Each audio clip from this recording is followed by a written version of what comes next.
What's up, guys? Got an easy one for you today. Gonna show you how to make sure your two monitors are displaying two different things in Windows. If that sounds helpful, please subscribe. Here's what we're gonna do.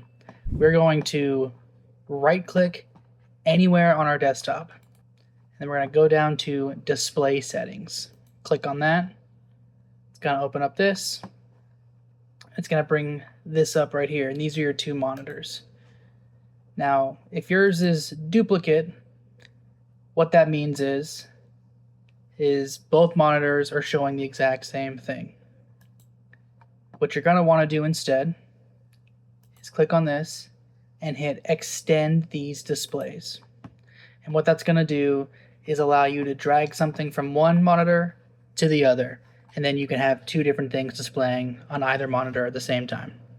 And it's that simple. So yeah, if that was helpful, let us know, leave a comment, give us a like, and we'll catch you later.